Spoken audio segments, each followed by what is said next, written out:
All right, welcome everyone. We're very happy to see you.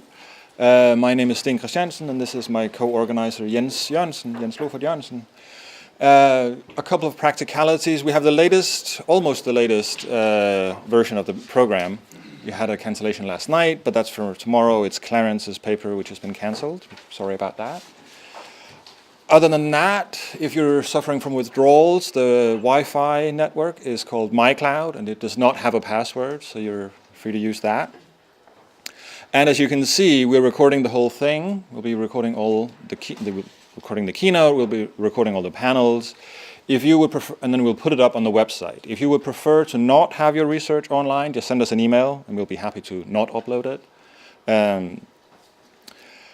And we'll release them as soon as we can. We'll have Paul do some post-production work on it as well, so it'll look nice. Jens and I will be moderating the panels to make sure that everything goes well. And we also have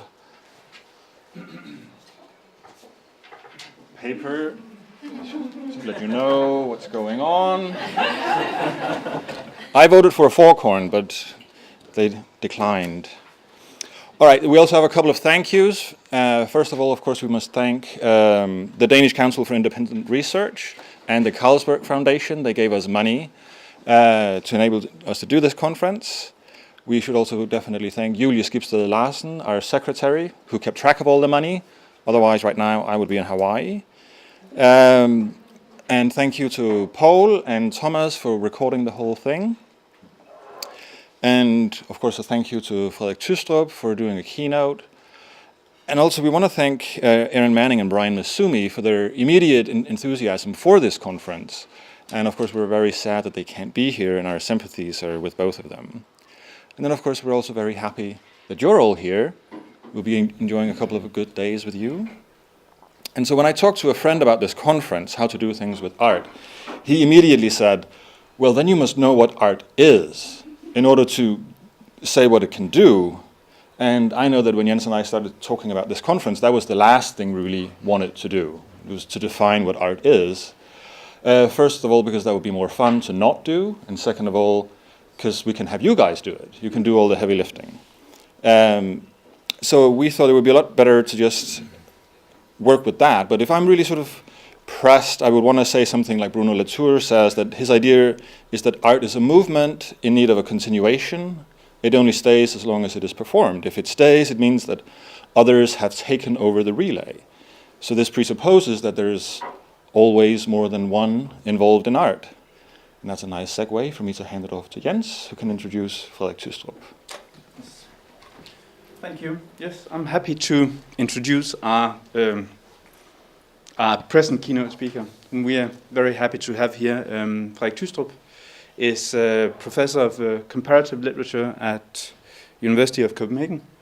He is a well-known and very well-respected scholar of not just literature, but also aesthetics and cultural studies.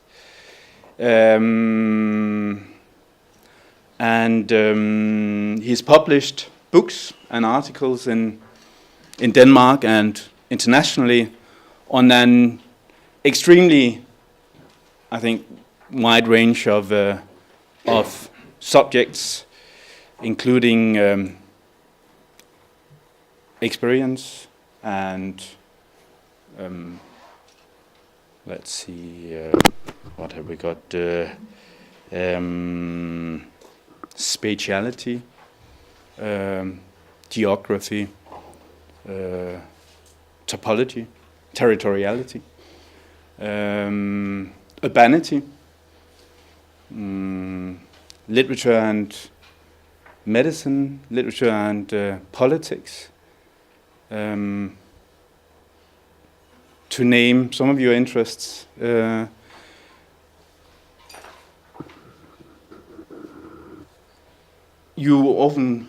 Frederik often works theoretically, but also often draws on examples from early 20th century European literature, the novel especially, and often in dialogue with Gilles Deleuze and Félix Guattari and Ernst Cassirer is also one of your dialogue partners and has been for a long time. We have, of course, invited Frederik in light of all this, in light of all your work, but especially in the light of some of your present interests in spatiality and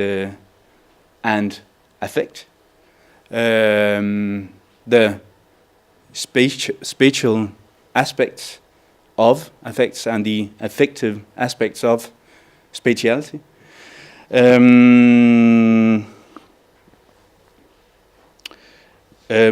Your work on this subject has appeared more places, but I'll just mention one, namely an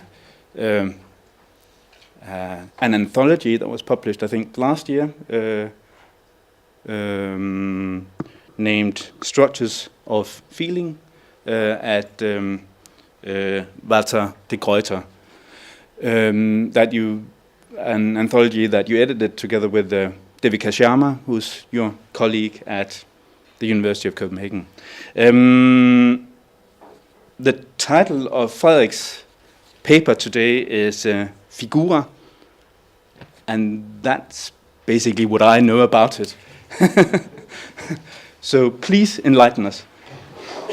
Thank you, and thank you for the generous introduction and for the invitation. First of all, I'm very happy to be here, and of course also sad to take this first place where Erin and Brian should have been speaking. A bit kind of unease that people are disappointed even before you start speaking because it's not somebody else being here. But yeah, of course, our thoughts are with them, and I hope this is going to be some fun for us who actually got here eventually. I also thought, now that we had, when I saw the kind of the description of the conference, the project underpinning it, and that we would have Brian and Erin here, I thought I should kind of refrain from talking too broadly and philosophically about affect and affectivity, because that's their turf, and I better not interfere with that.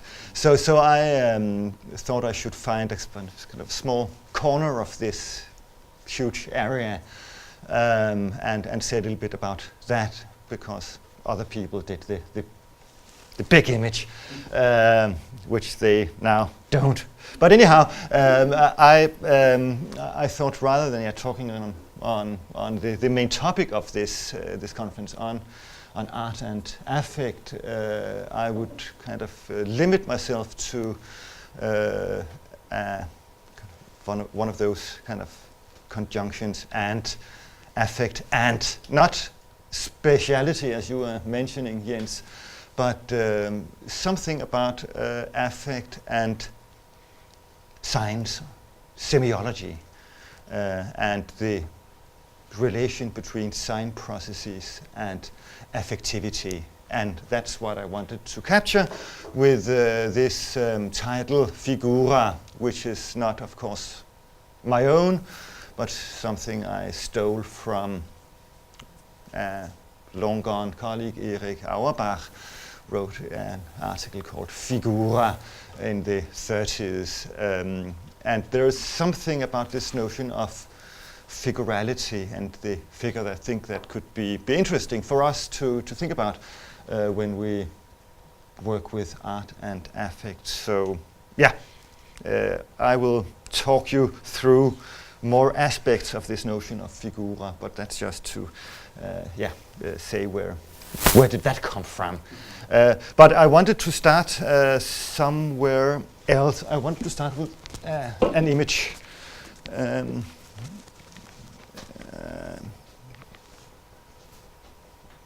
Not that one, but that one. I took it with my phone from a book. You can't see it. Doesn't matter. I can tell you about it. It's reprinted first of all in Roland Barthes par Roland Barthes because I thought we should celebrate a little bit today. This is the 100th anniversary of Roland Barthes. This very day. So I think we need to send him a friendly thought. And with that Johnny Hart comic, he wanted to sum up l'histoire de la sémiologie, says there. We have this purported inventor of the wheel from Johnny Hart's strip coming rolling and meeting the sign, saying sign ahead. It's good, nice to know. He rolls on and there it is, and it says sign. And quite apt way of conjuring up what was semiology in Roland Barthes' perspective, because of course, like in this strip, when we are notified about a sign, we expect to find something signified that we should be attentive to. But like this figure, we learn not something that we are told, but that, yes, there is signification going on. So we are kind of, and that's what the history of semiology in Barthes' take might also take us. Not that we are told something, but those sign processes that we find around us, but that we learn that they are there. We learn to, as he put it, I think it was in the same book, if you're good at semiology, it's like when you're driving a car and you, for a moment, instead of looking through the window, start looking at the window. And semiology is not looking to what is signified, but to the signs that do some kind of work for you. Semiology in that case is a mode of defamiliarizing yourself with those processes of exchange of content in order to understand how and by what means these processes take place. And I think this lesson that Barthes took from his version of the history of semiology to revert our attention from what is signified to the actual presence of signs. That is a lesson that needs to be reassessed every now and then, and I think now might be a good time to think about what Roland Barthes taught us with this brief history of semiology. I think we need to think in terms of sign processes in the context of what we tend to talk about these days as information. We talk quite a lot about information, I think. We have an information society, we do sharing of information, we do passing of information. The saying is that we have a lot of information that we pass around between us, that we live in an era of an unprecedented circulation with access to all kinds of information and a new transparency of what you can pick up everywhere. But what we need to remember, of course, is that we have a lot of signs, lot of visible, readable signs, lot of sensible differences around us. And what we are dealing with when we're talking about information is not the informational content, but are we are kind of trying to adjust ourselves to find out how to make sense of these signs that circulate as information. You could say that we have lots of data, but our question is, how are we able to convert data to information? We might not even have an information society, but a data circulation society. Information, that's only when data appear in a specific context, when we start analyzing the systems of capture that through that capture transforms data into information by decoding, by recoding, by overcoding those data that we deal with. That is, making them available, making them make sense, and contextualizing. With the increased circulation of data that seem to come with this so-called information society, we are dealing with an intensified work of decoding, recoding, overcoding. And we see ourselves placed in front of a set of systems of capture. And a lots of data swapped in and out of such systems, an ongoing traffic of coding, decoding, uncoding. We are dealing with a new family of what we could call uncertain signs. Those data then can be coded, decoded, recoded in lots of different ways according to lots of different systems of capture.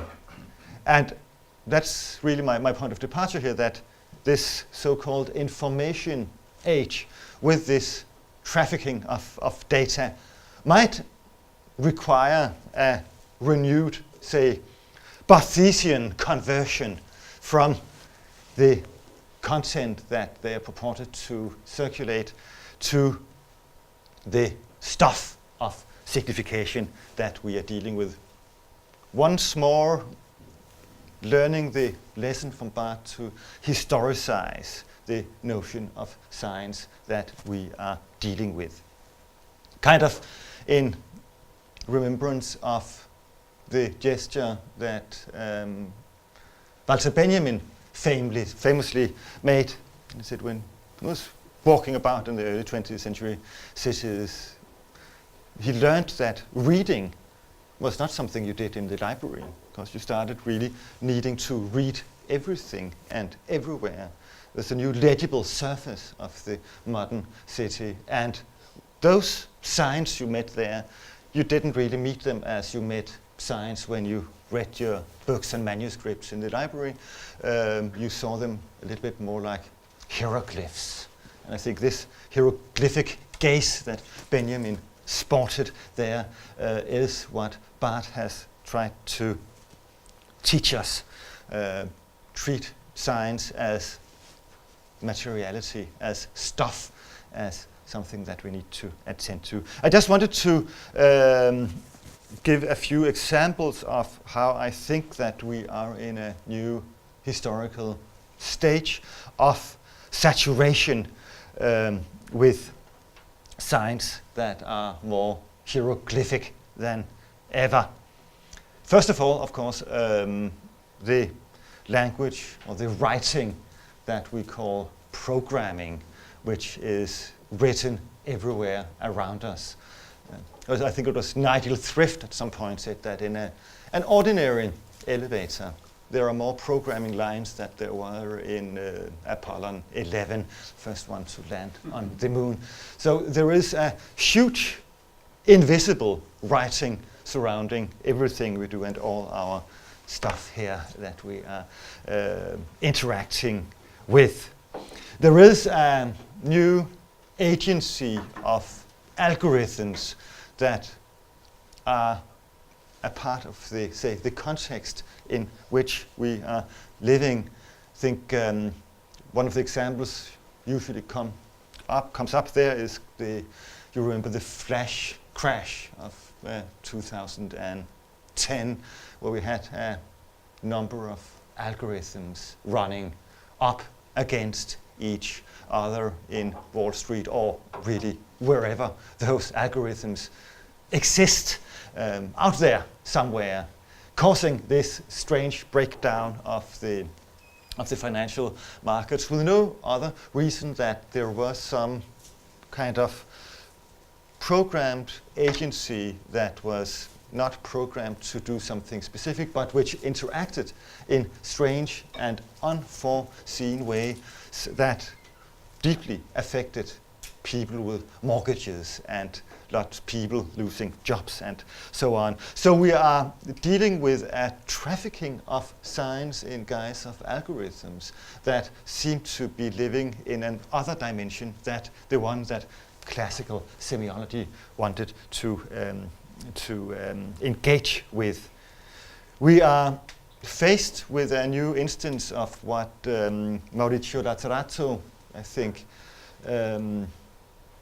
aptly and really quoting Félix Guattari, called a new non-signifying semiotics that seems to be developing around us. Lots of signs that are not producing signification in the way that we learned that signs are, but that are dots on screens, data signals, small differentials in algorithmic processes and so on, that are not signs proper as we understood them, but nonetheless work in an environment that, say, mix machines and science in new and estranging ways. That's the title of Lazzarato's latest book, Science and Machines, that tries to dig into these developments. Another instance of the necessity to look into semiotics, perhaps once again, is the advent of still more, say, transmedial science. That's one of the things that David Roderick has been working quite a lot on lately. But that was also actually one of Roland Barthes' early preoccupations, namely that we have this kind of difficult relation between the language of images and the, say, the language of language, as we say, that what you see and what you say are not kind of converging areas, but need some strange sorts of translation, and perhaps that he wanted to do a visual semiology on top of the kind of traditional semiology he was working with. But it seems really like this interest in the juxtaposition of the sayable and the visible has moved also to a new stage where we are not really faced with two different regimes of language, visual and linguistic, but rather a new host of blended signs, audio, visual, sound, text, image, language, all kinds of blends that are not really this kind of language or the other kind of language, but the production of a new set of signs that are not either visual or textual or auditive, but blend the properties of these different forms of matter, confronting us with new modes of signifying also there. And really perhaps a new, say, transversality between modes of signal production.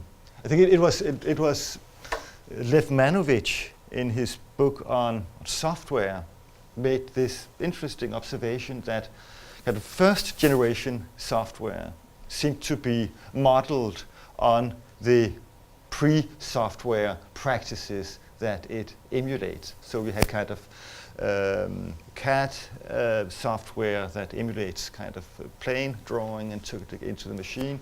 We had the construction of mathematical graphs, and we had, say,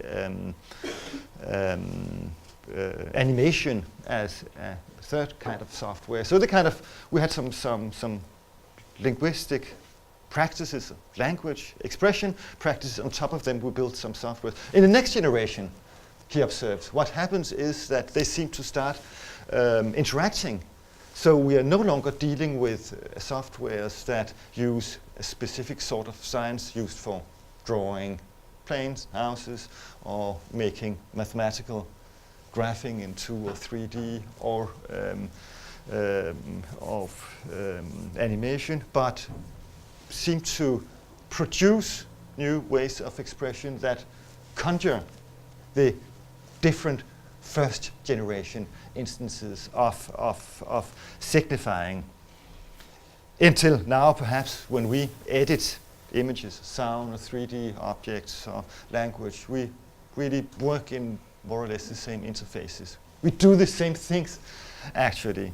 So we're not really here dealing with signs that signify this or signs that signify that, but we're working with a material, a potentially signifying material that can be morphed in different directions by our different interactions with it.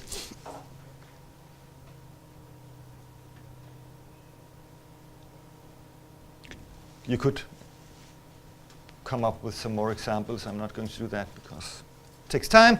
I just perhaps say the first reaction that you get when you start thinking about historicizing signification, as we have learned from Barth, that we are dealing today with environments of new, uncertain signs and new systems of capture, and we need to find a way of dealing with that as cultural analysts.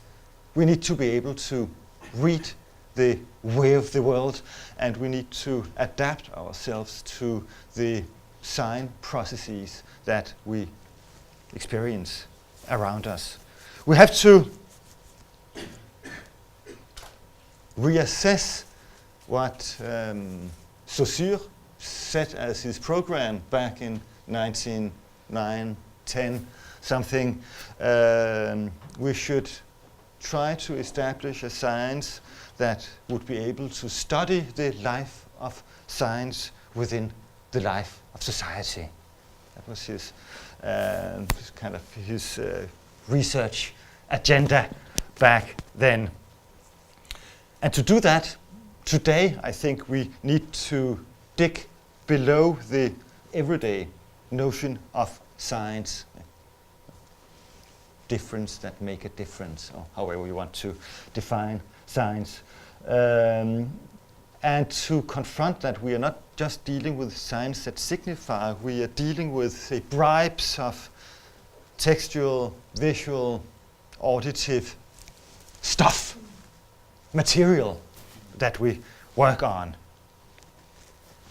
We don't study, should not perhaps study science as it was operationalized by Jacobson. Say, we need to look at the message, see how the message comes from a sender in a specific context through a channel to a receiver. You all remember Jacobson's communication model, which takes its point of departure in the existence of something called the message. And our problem today is perhaps that it's hard to pin down this message, but perhaps we are sent back to start out not with the message, but with the signifying stuff, with the material. That we're dealing with forms of signaling that don't kind of deliver packages of information, but somehow seem to interpolate their receiver, engaging the receiver's senses. It's a question of perception. Engages her literacy, her access to apparatuses of decoding, and indeed her sensibility to this material. Perhaps we should say that we're not dealing with signifiers.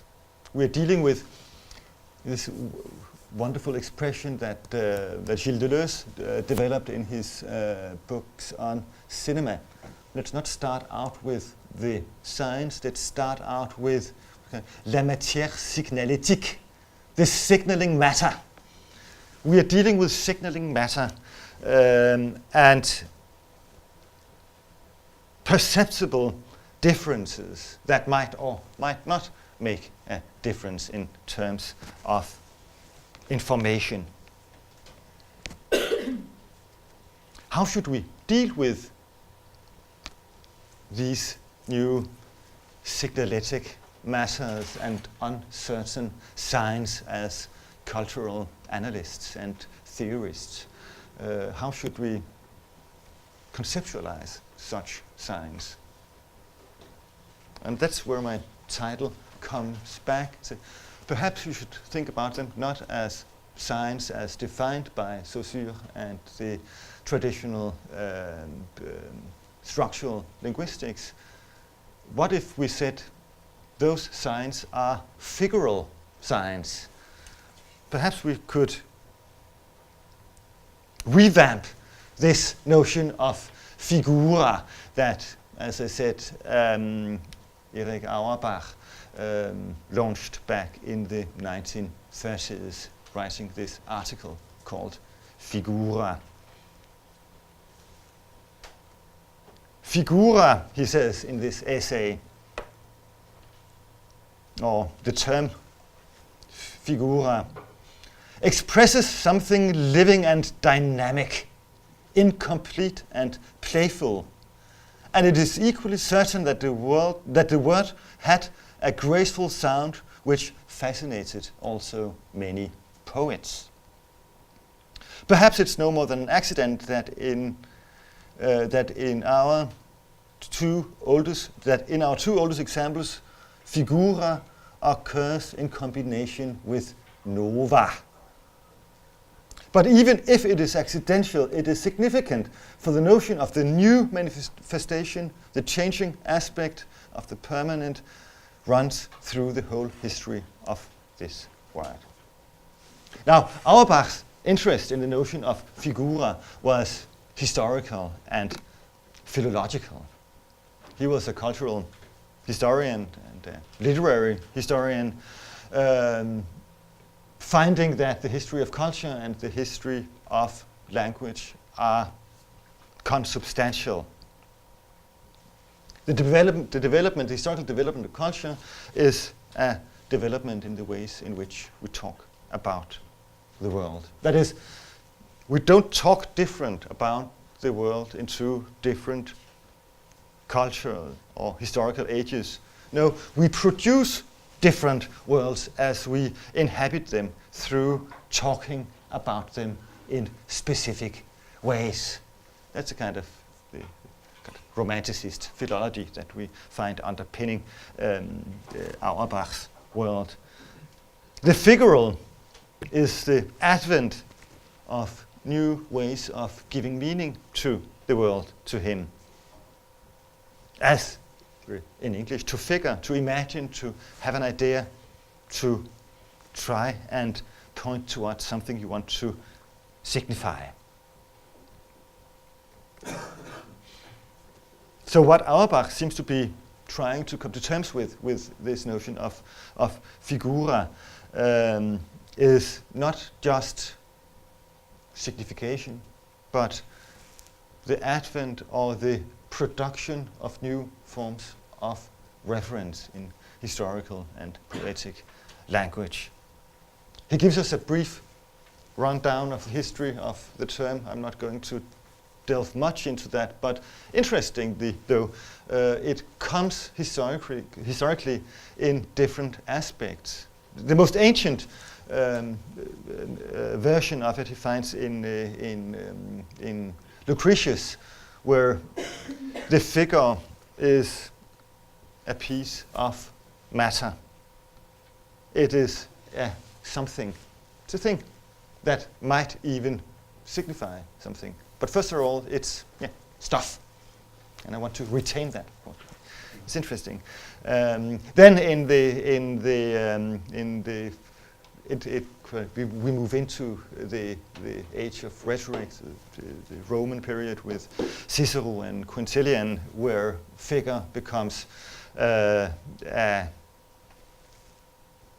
figure of speech, a model of rhetoric as a mode of representation. Then when we move on to the medieval period, it's becoming interesting again, because here the figural becomes allegorical, really engaged in, and it is developed in biblical hermeneutics,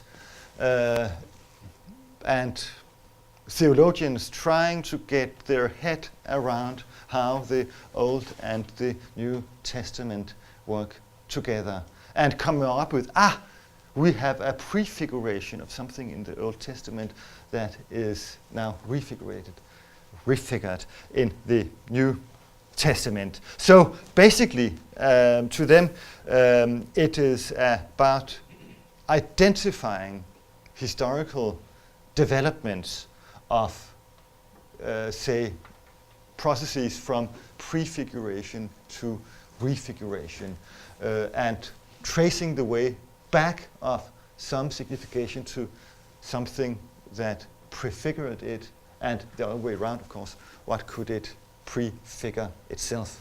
Here it's the notion of figura is aligned with the notion of veritas, because there is something that is emerging in the notion of the figural, which is also interesting here. Ending up, of course, as Auerbach always does, with Dante. That's the peak of history. Shouldn't gesture too much, losing. Because in Dante, the figure becomes symbolical. Beatrice is a figure in Dante. She's not representing something else. She's not a stand-in for some other idea. No, she's an incarnation of a specific idea, an idea which is produced by way of the figuration of this figura that becomes Beatrice. And there, actually, the production of a reference, the production of an ideal content through the organization of the poetic world of Dante. So, which are the properties of the figural that we can take with us from Auerbach? It's a material sign, first of all, piece of matter. It is, as he said, living and dynamic. It has to do with potentiality or virtuality or emergence.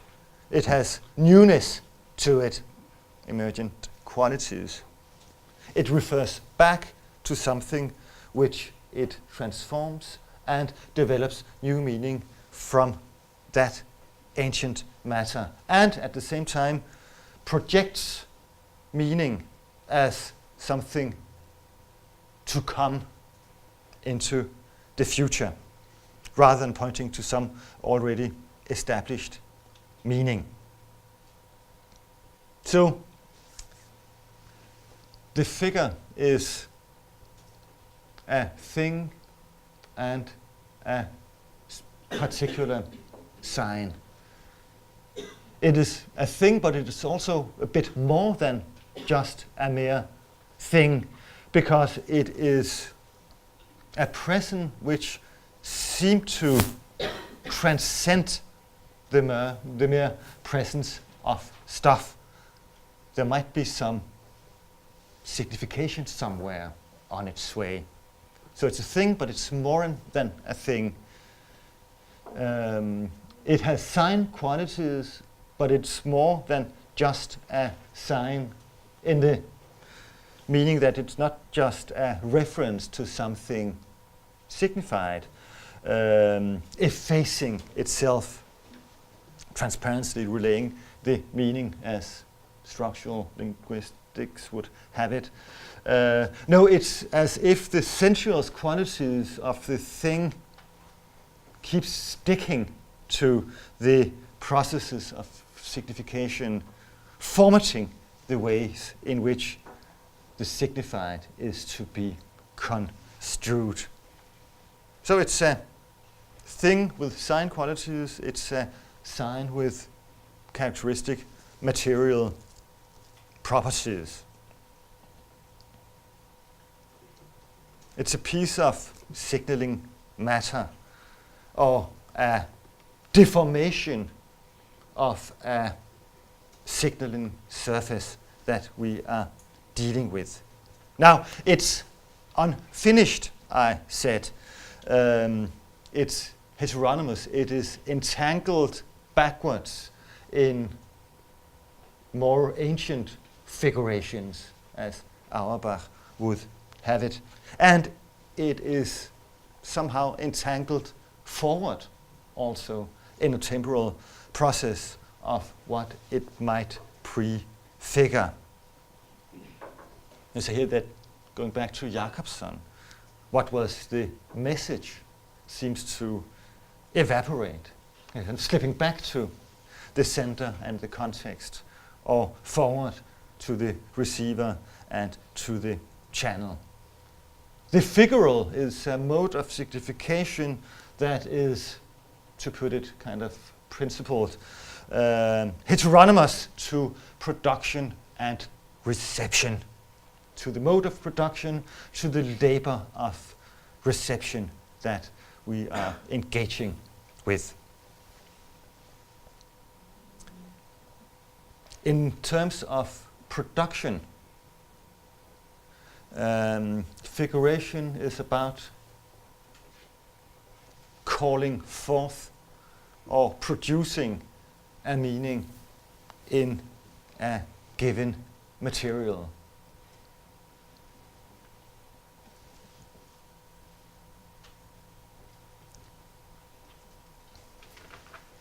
It's really a problem that Gilles Deleuze has interestingly commented on that, but when doing that, he seems to be referring back actually to Merleau-Ponty, who was very interested in the way in which the articulation of something, the process of articulation, actually is not only conveying what is articulated, but is producing what is articulated. He puts it this way in Le visible et l'invisible. The idea is not a de facto invisible, like an object hidden behind another, and not an absolute invisible, which would have nothing to do with the visible. Rather, it is the invisible of this very world, and which inhabits this world, sustains it, and renders it visible, its own and interior possibility. When expressing an idea, it's not that you bring an idea and then start laboring on a material until it satisfactorily conveys your idea. It's the other way around. It's through belaboring the material that which happened to become the idea is eventually articulated. There's a beautiful passage here when we talk about musical and sensible ideas. We do not possess the musical or sensible ideas precisely because they are negativity or absence circumscribed. They possess us. The performer is no longer producing or reproducing the sonata. He feels himself and the others feel him to be at service of the sonata. The sonata sings through him or cries out, so suddenly he must dash his bow to follow it. And these open vortexes in this sonorous world finally form one sole vortex in which the ideas fit in with one another. Ideas are produced through the organization of the figural material.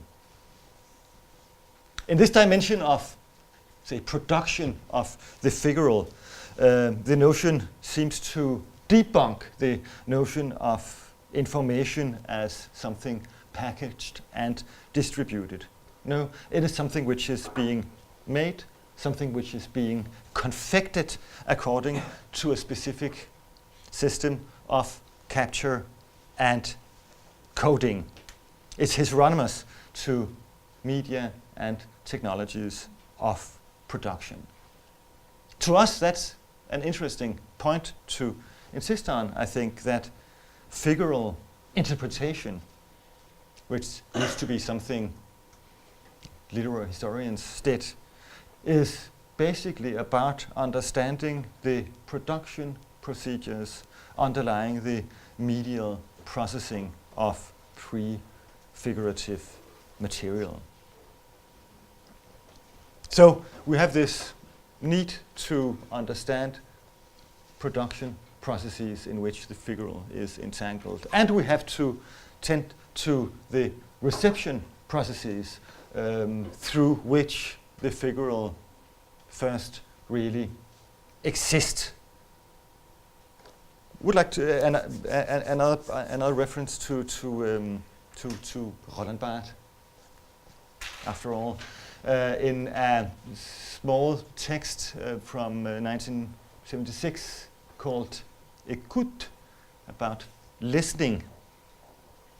As a good taxonomist, there are 3 different modes of listening. It's listening for alerts, the animal, listening for dangers, listening for using sound as indexes of something, danger or food or whatever. Then the second level of listening is the listening that wants to decipher what is heard. Signification, hermeneutics, finding out what are these signs of in a kind of traditional way. And then there's a third level of listening.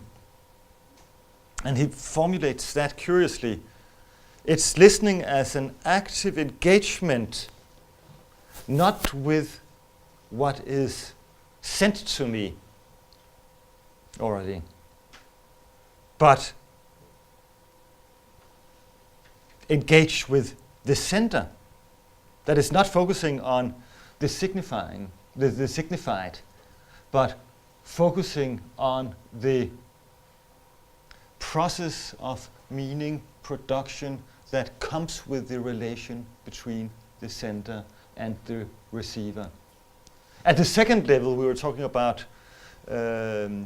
signification. At the third level, we are dealing not with signification, he says, but with signifiance, with signifying. Not something signified, but with signifying taking place. Expression being at work somehow. So we are moving our interest from the reception of something to the relation in which something takes place. This is according to another important book on figurality, Jean-François Lyotard's dissertation, Discours, Figure. in which we have a mode of signification that seems to exceed the two main semiotic operations of meaning and reference, and moves toward the production of a relation between sender and receiver. In this sense, of course, the figural is, and we couldn't have another word for it than an affective sign. It is about affecting somebody that this relationality of signifiance comes into being. Just want to make a brief reference, if this sounds weird, that we have a mode of signifying that the forward dimension of the figural as something that we should understand mainly in terms of affect. A reference to another historical book. It was again Gilles Deleuze's book on Proust.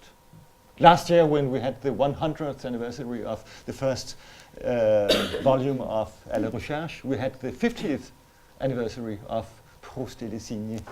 So it has been with us for quite some time now. He publishes, in the heyday of structuralism, a book called Proust et les Signes. And he does not at any moment just mention the notion of signs that we have from Saussure. He seems to be confecting a notion of signs based on his recent reading of Spinoza, namely something that affects us. Signs are a violence, Deleuze says about Proust, and says if you want to read Proust, we need to read it as a novel about the ways in which a body reacts to the signs that gets at it, that attacks it, that is affecting it. And we need to understand the ways in which affectivity is linked with those sign processes through which not only you learn something about the world around you, but more substantially where you learn to be an individuality, a body in that world, a formated body through the ways in which you are co-produced by those affective processes that are implied with the notion of signifiance, the relation between your presence with some instance producing a figural expressivity to you. So figura could be a notion of signification that we could adapt to those questions of cultural analysis today that has to do with the production of signification in these ecologies of uncertain signs, and the production and propagation of affect that comes with the circulation of those signifying processes that produce society and produce us as social beings in midst of it. Thank you.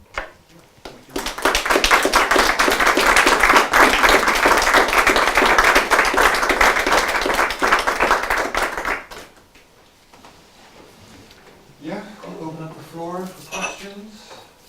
To get us started, I have one question. You started out with information and your data, and data having to be processed or deciphered in certain ways to become information. And so it also struck me, what happens to noise in that model?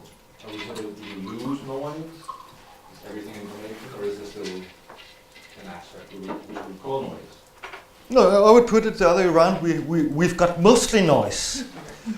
we've got potentially signaling matter.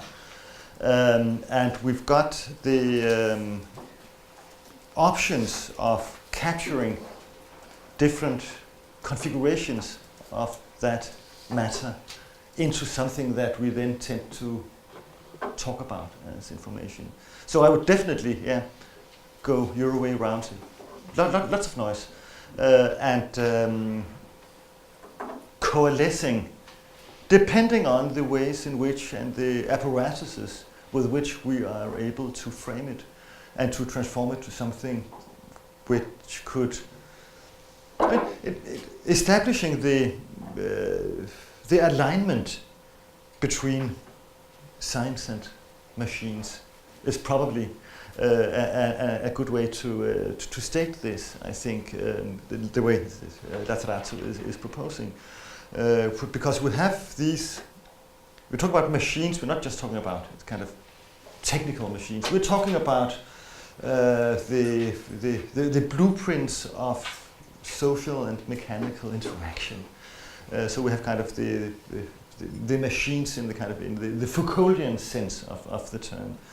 And how do signifying processes interact with and develop, co-develop with these dispositives of social machines? That's really the question, and there are lots of different things that we would discard as noise. So, that's not noise. That's really what becomes signifying, and that which seems to be an important aspect of cultural heritage. We have these important significations with us. They might be reduced to noise in other sign machine alignments. Content comes in very late in the process. That's really the point I want to make, that we don't start out with content. We start out with forming, organizing, interacting with matter, and then eventually the vortex of the idea is developed, puts it so beautifully. Thank you very much for this presentation. And I just thought about if you could address a bit more when you're talking about the process of signification and that it's laboring with the material, maybe even deforming, about the problem this creates exactly if we consider language to be this material. As what we meet is, we feel it mostly as deformed. It really causes disturbance if language, the way language performs, gets itself into the focus. Mm-hmm. That this we are quite used to seeing language as signifying. We're looking for the meaning, and it's really hard to pin down how the material or how the materiality works. Mm-hmm. So I've writers who work with language in this way often get very misinterpreted, because it's more easier said to say we have to look at language and a kind of material or the process of signification than to really do it when we interpret at the same time. Yeah. So what we need to do, and I think you're completely right about that, we need to specify what we mean by material here. There's a nice passage in Deleuze's monography on Francis Bacon, talking about Bacon is somehow painting in a way that we might call figurative. We see bodies, we see faces, we see situations, furniture. But it's not figurative. The problem is when you come to painting, the canvas is already full, as he puts it, because there are so many cliches. There are so many ways of organizing this space of the canvas already. What you can do, and what he thinks that Bacon is doing, is to find ways of disturbing the cliches that you find at hand there. You start deforming. The notion of deformation actually comes from Merleau-Ponty expression, I think it is a coherent deformation. But the material, the painter has the material of figuration. And in order to create something figural, you have to engage in a process of deformation in order to make this material work differently. Make it transform from, say, portraying a character sitting in a chair to become figural, going back to what it defigures and prefigures it, and having this ability to address the beholder and establish a relation of figuration by affecting somebody. In order to do that, what you do basically is to start slashing the material. And the material as a set of cliches, that's really, I think, a way of describing language also. Because we have a lot of, there are things that are sayable, that are, for which forms are developed and handed down to us, and things that we are expected to be able to articulate with the language. We can walk into a set of cliches and express what they allow us to express.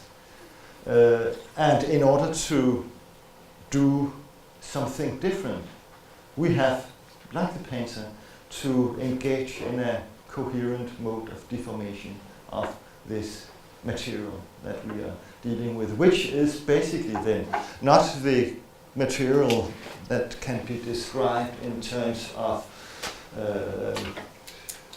langue, but in terms of parole, or what Foucault would call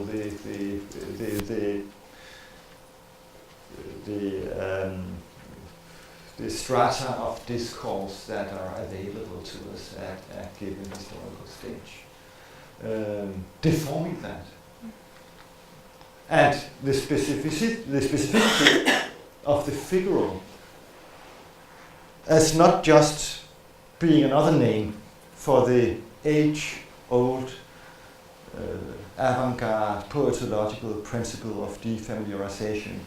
The specificity of the figural here is not just the conveying of a different sensation of language, the language of images, the language of linguistics, but producing modes of signifying that are engaged in this temporal process of transforming stuff,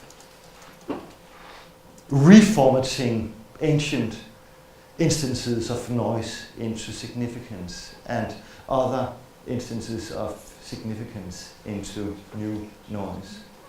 And operating not only by presenting the figural as this refiguring of something, but also as an interpellation of somebody attending to a signification which does not exist until the relation, the affective relation, until the one affecting engages. something is established. Thank you. Okay, we have time for one more question, if it's a short answer. You cannot be sure. Yeah, I have a very basic question actually. So, because you didn't say a lot about what actually are the properties that constitute a figura. So this figurative process of it's a constant return and kind of eternal return to form. I'm thinking of this reappearance of kind of vital form, like let's say arabesque that is always negotiated with the living body. And I'm curious about like what actually constitutes it. Is it cultural or like how does it become a figure? Yeah, I think I have attempted not to define what a figure is, but I have tried to delineate a mode of figural reading, which is a modus operandi of cultural analyses that we can perhaps learn from the ancient figural reading strategy. I think defining it with specific properties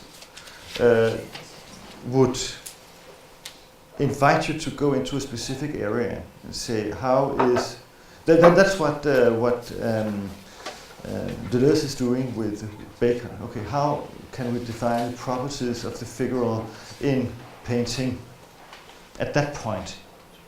And Jean-François Lyotard is doing it with clay at another point, or with Mallarmé. And I think properties are something that you can find in the individual instances. And what I've been interested in is there a...